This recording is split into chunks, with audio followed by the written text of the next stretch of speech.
नमस्कार दोस्तों, मेरा नाम इंदल है। इंदल वॉइस चैनल में आपका स्वागत है। आज भगवान विष्णु के पुरानी कथा जानेंगे। जानने के लिए वीडियो को पूरा देखें। एक बार भृगु ऋषि ने जानना चाहा कि ब्रह्मा, विष्णु और महेश में कौन सबसे श्रेष्ठ है। वह बारी बारी से सबके पास गए। ब्रह्मा और महेश ने भृगु को पहचाना तक नहीं आदर किया। इसके बाद भृगु विष्णु के यहाँ गए। विष्णु भगवान विश्राम कर रहे थे और माता लक्ष्मी उनके पैर दबा रही थी। भृगु ने पहुँचते ही न कुछ कहा न सुना और भगवान विष्णु की छाती पर पैर से प्रहार कर दिया। लक्ष्मी जी यह सब देखकर चकित रह गई, किंतु विष्णु भगवान ने भृगु का पैर पकड़कर विनीत भाव से कहा, मुनिवर, आपके कोमल पैर में चोट लगी होगी, इसके लिए क्षमा करे। लक्ष्मी जी को भगवान विष्णु की इस विनम्रता पर बड़ा क्रोध आया। वह भगवान विष्णु से नाराज होकर भूलोक में आ गई तथा कोल्हापुर में रहने लगी। लक्ष्मी जी के चले जाने से विष्णु भगवान को लगा कि उनका श्री और वैभव ही नष्ट हो गया और उनका मन बड़ा अशांत रहने लगा। लक्ष्मी जी को ढूंढने के लिए वह श्रीनिवास के नाम से भूलोक आए। घूमते घुमाते वेंकटचल पर्वत क्षेत्र में बकुलामाई के आश्रम में पहुँचे। बकुलामाई ने उनकी बड़ी आवाभगत की। उन्हें आश्रम में ही रहने को कहा। एक दिन जंगल में एक मतवाला हाथी आ गया। आश्रमवासी डरकर इधर उधर भागने लगे। श्रीनिवास ने यह देखा तो धनुष बाण लेकर हाथी का पीछा किया। हाथी डरकर भागा और घने जंगल में अदृश्य हो गया। श्रीनिवास उसका पीछा करते करते थक गए थे। वह एक सरोवर के किनारे वृक्ष की छाया में लेट गए और उन्हें हल्की सी झपकी आ गई। थोड़ी देर में शोर सुनकर वह जागे तो देखा कि 4-6 युवतियां उन्हें घेरे खड़ी हैं। श्रीनिवास को जागा हुआ देखकर वे डपटकर बोली, यह हमारी राजकुमारी पद्मावती का सुरक्षित उपवन है और यहाँ पुरुषों का आनामना है। तुम यहाँ कैसे और क्यों आए हो?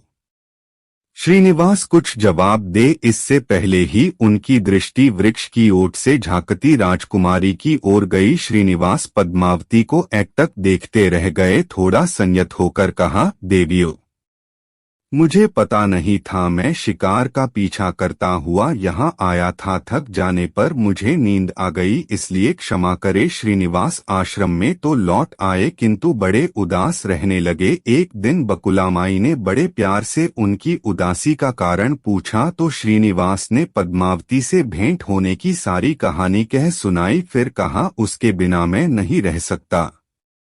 बकुलामाई बोली, ऐसा सपना मत देखो। कहा, वह प्रतापी चोल नरेश आकाशराज की बेटी। और कहा, तुम आश्रम में पलने वाले एक कुल गोत्रहीन युवक। श्रीनिवास बोल, माँ, एक उपाय है, तुम मेरा साथ दो तो सब संभव है। बकुलामाई ने श्रीनिवास का सच्चा प्यार देखकर हाँ कर दी। श्रीनिवास ज्योतिष जानने वाली औरत का वेश बनाकर राजा आकाश की राजधानी नारायणपुर पहुँचे। उसकी चर्चा सुन पद्मावती ने भी उस औरत को महल बुलाकर अपना हाथ दिखाया।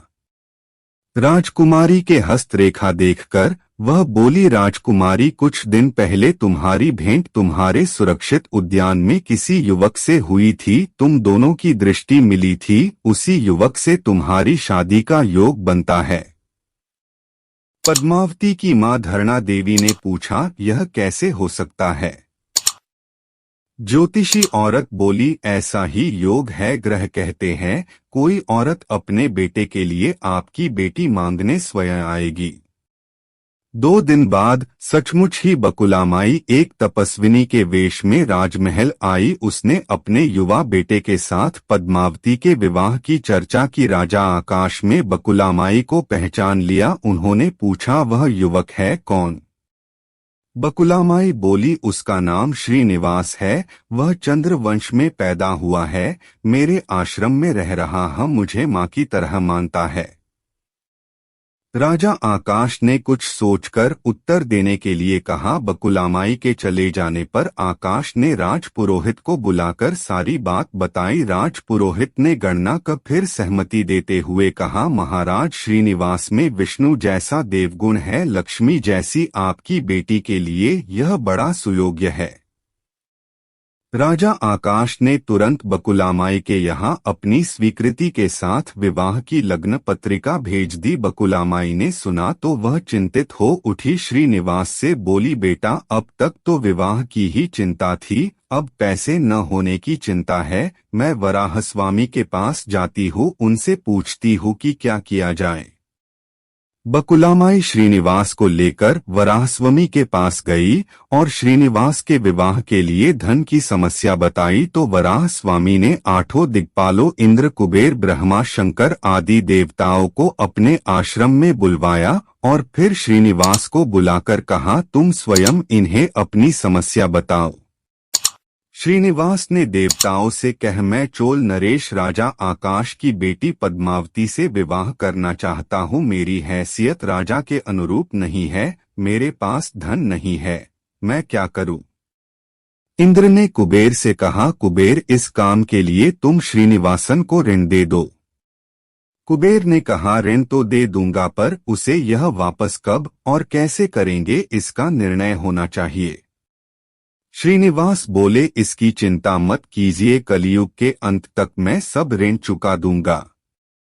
कुबेर ने स्वीकार कर लिया। सब देवताओं की साक्षी में श्रीनिवास के ऋण पत्र लिख दिया। उस धन से श्रीनिवास और पद्मावती का विवाह बड़ी धूमधाम से हुआ। तभी नारद ने कोल्हापुर जाकर लक्ष्मी को बताया, विष्णु ने श्रीनिवास के रूप में पद्मावती से विवाह कर लिया है। दोनों वेंकटाचलम पर्वत पर रह रहे हैं। यह सुनकर लक्ष्मी जी को बड़ा दुख हुआ। वह सीधे वेंकटाचलम पहुंची, विष्णु जी की सेवा में लगी। पद्मावती को भला बुरा कहने लगो, श्रीनिवास विष्णु रूप मेरे पति है, तूने इनके साथ विवाह क्यों किया।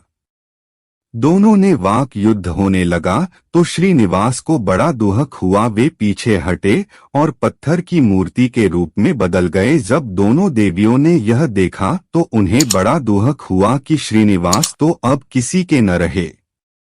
इतने में शिला विग्रह से आवाज आई, देवियों मैं इस स्थान पर वेंकटेश्वर स्वामी के नाम से अपने भक्तों का अभीष्ट पूरा करता रहूंगा। उनसे प्राप्त चढ़ावे के धन द्वारा कुबेर के कर्ज का ब्याज चुकाता रहूंगा। इसलिए तुम दोनों मेरे लिए आपस में झगड़ा मत करो। यह वाणी सुनते ही लक्ष्मी जी और पद्मावती दोनों ने सिर झुका लिया। लक्ष्मी कोल्हापुर आकर महालक्ष्मी के रूप में प्रतिष्ठित हो गई और पद्मावती तिरुनाचुर में शिला विग्रह हो गई। आज भी तिरुपति क्षेत्र में तिरुमला पहाड़ी पर भगवान वेंकटेश्वर स्वामी के दर्शन हेतु भक्तगणों से इसी भाव से शुल्क लिया जाता है। उनकी पूजा पुष्प मिष्टान आदि से न होकर धन द्रव्य से होती है। इसी धन से भगवान श्री कृष्ण वेंकटेश्वर स्वामी कुबेर का कर्ज चुका रहे हैं। बस आज का वीडियो इतना ही। लक्ष्मी नारायण के चरणों में मेरा बार बार प्रणाम है। मैं यही चाहूंगा सभी का मनोकामना पूरा हो। फिर मिलेंगे अगला वीडियो में। चैनल पर नए हैं तो चैनल को सब्सक्राइब कीजिए, वीडियो को लाइक कीजिए।